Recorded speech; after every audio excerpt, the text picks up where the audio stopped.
Mesdames, Mesdemoiselles et Messieurs, bonsoir. Soyez les bienvenus sur la GMTV, la chaîne du Penser Autrement.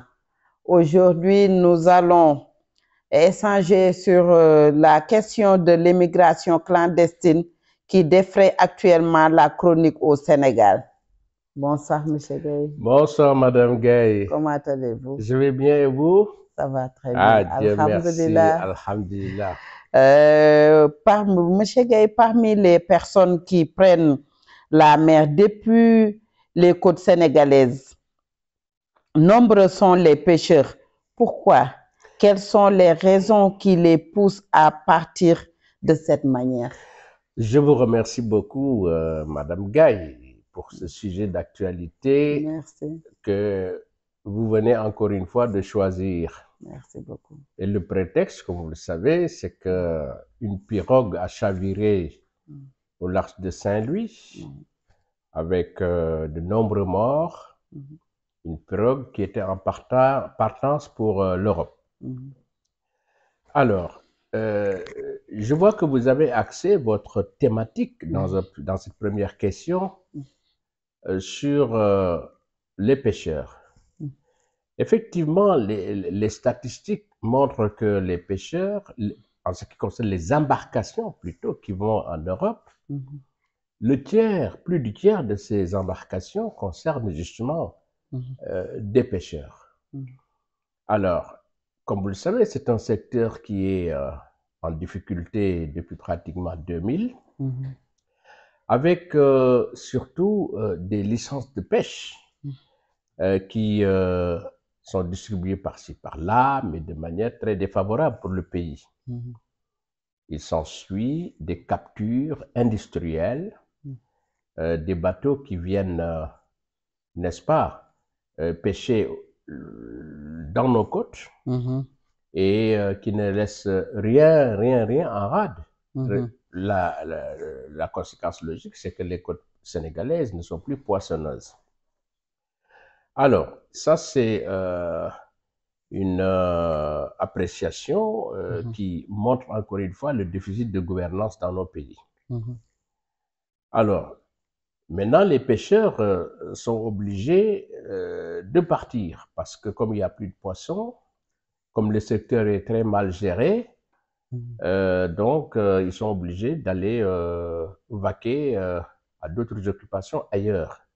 Mais ce qui est paradoxal, ce qui est quand même nouveau dans ce phénomène, c'est que maintenant les enfants partent, les familles partent vers l'Eldorado européen, ce qu'ils considèrent comme l'Eldorado européen.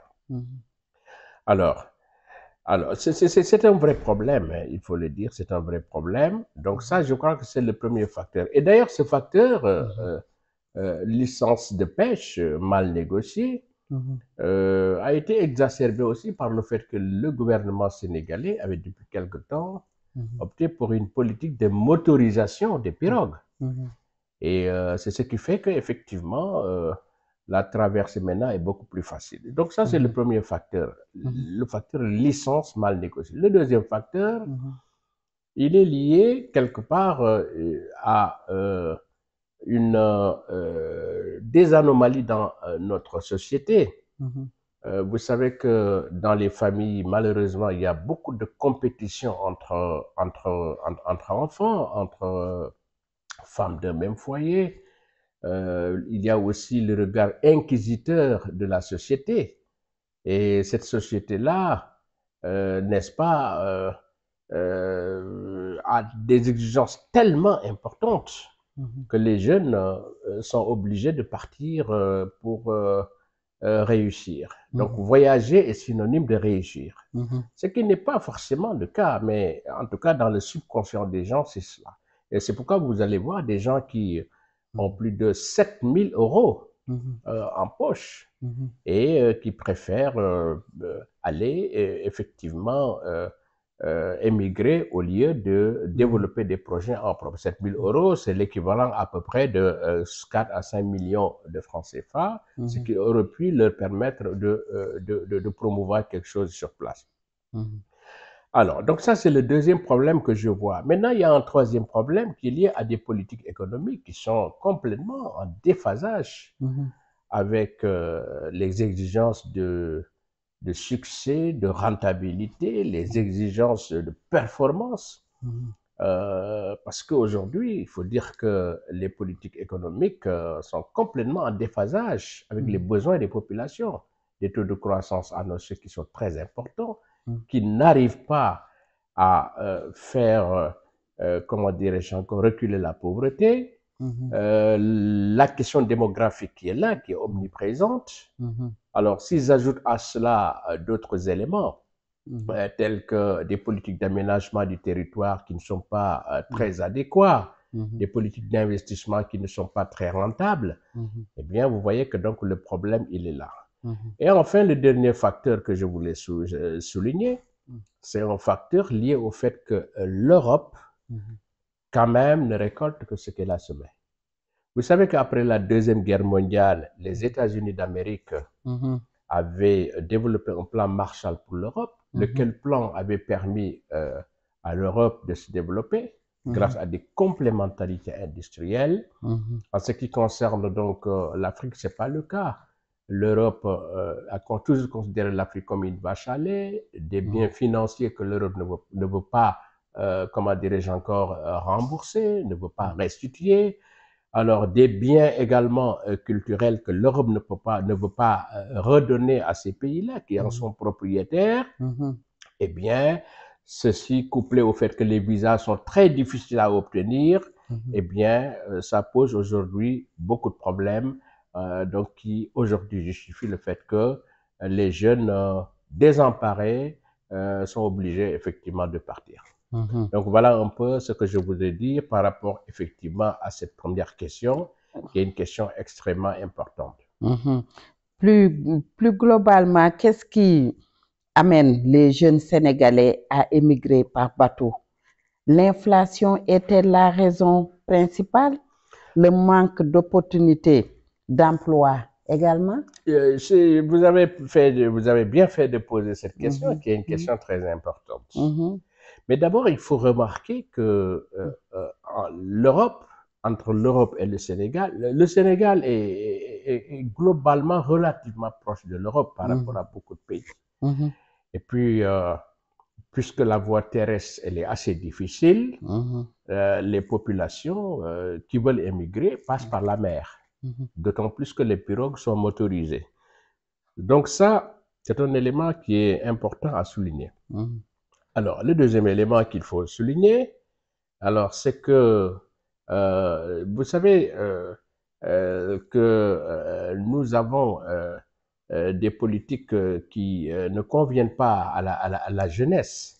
Et cette jeunesse-là, elle est obligée, puisque les politiques d'emploi ne sont pas très efficaces, puisque les politiques d'emploi ne permettent pas d'absorber plus de 200 000 jeunes qui arrivent chaque année sur le marché de l'emploi. Donc, vous vous rendrez compte que devant ce gâchis, les jeunes sont obligés de partir. Alors, maintenant... C'est pour survivre. C'est pour survivre, effectivement. Et puis, il y a beaucoup de jeunes aujourd'hui qui préfèrent... moi, je dis toujours que c'est quelque part un phénomène qui est très mauvais pour... je dirais, l'image même de notre pays. Voilà. Et aujourd'hui, les politiques d'emploi donc sont déficientes. Aujourd'hui également, de nombreux problèmes existent dans la façon de manager et de mener des politiques d'emploi efficientes. Alors, le résultat, c'est ce que nous voyons. Et vous avez raison aussi de parler de l'inflation, parce que l'inflation fait qu'aujourd'hui, les pouvoirs d'achat sont obérés. Et c'est vrai que les jeunes, les moins jeunes et les plus âgés cherchent à quitter pour aller chercher effectivement des Eldorado, des sortes d'Eldorado. Mais là, je voudrais juste terminer pour vous dire également qu'il y a un autre facteur que j'ai failli oublier. C'est que malheureusement, beaucoup de personnes qui viennent, qui ont été donc dans une situation d'émigration, ils viennent toujours raconter les supposés Eldorado. Alors qu'en réalité, l'Europe, il y a beaucoup de difficultés qui font qu'aujourd'hui, c'est pas forcément parce que les jeunes y vont qu'ils vont trouver du travail. Et là, vraiment, c'est également un problème qu'il faut souligner. Et les gouvernements se doivent de travailler ce côté-là pour améliorer la qualité de l'information qui est effectivement donnée aux candidats donc à l'immigration. Voilà un peu ce que je voulais dire par rapport effectivement à cette question. Oui, ça c'est très important, M. Gaye. Les jeunes émigrent parce que en ce moment, je pense que c'est le sauve-qui-peut au Sénégal. C'est le sauve-qui-peut. Tout à fait. Parce que les conditions ne sont pas favorables. Tout à fait. Tout oui, à fait. Oui, c'est ça. Vous avez parfaitement raison. Tout oui. à fait. Pourquoi est-ce que le gouvernement, malgré les programmes pour l'emploi et la formation des jeunes, ne parvient pas à les retenir? Alors, le gouvernement ne parvient pas à les retenir. Alors, parce que... C'est comme si tu avais répondu à ma question. Oui, tout à l'heure. Tout à fait. Parce que tout à l'heure, c'est ce que tu expliquais. Tout à fait, c'est ce que j'expliquais tout à l'heure. C'est encore une fois, vous avez bien fait. Je crois que la répétition est une bonne chose. Elle est pédagogique. Vous avez raison. Je pense qu'aujourd'hui, le gouvernement n'arrive pas à les retenir pour les différentes raisons que nous avons énumérées, les raisons économiques, les raisons sociales, les raisons de mauvaise gestion, etc. Tout à fait. Vous avez bien fait de reposer cette question. La situation économique du Sénégal est-elle dégradée ces dernières années? Si oui, et pourquoi? Alors, c'est une situation qui est dégradée malheureusement parce que vous savez que le Sénégal, aujourd'hui, en termes de pauvreté, fait partie des derniers pays dans l'indice des 20 derniers pays dans l'indice de développement les plus pauvres au monde. Voilà, exactement, les plus pauvres au monde dans l'indice de développement du PNUD, ce qu'on appelle l'IDH, l'indice de développement humain. Alors, à cela s'ajoute que aujourd'hui, c'est un pays dont l'économie n'est pas très performante. Je rappelle que c'est une économie qui est très peu diversifiée, une économie dans laquelle la balance commerciale elle est déficitaire. Le Sénégal consomme plus que, je veux dire, importe plus qu'il n'exporte. Alors, vous savez que nous dépendons beaucoup de 3 segments, le blé, le pétrole et le riz. Voilà. Et puis, au plan agricole, vous avez vu que nos vaillants agriculteurs ne travaillent pratiquement, ne produisent que 3 mois sur 12 parce qu'ils dépendent de la pluviométrie. Nos fleurons sont en difficulté, les fleurons industriels. Et c'est une économie qui est complètement, qui souffre de la corruption, avec une qualité de la dépense publique qui n'est pas très efficiente, un secteur privé qui est moribond, une économie faiblement financée aussi.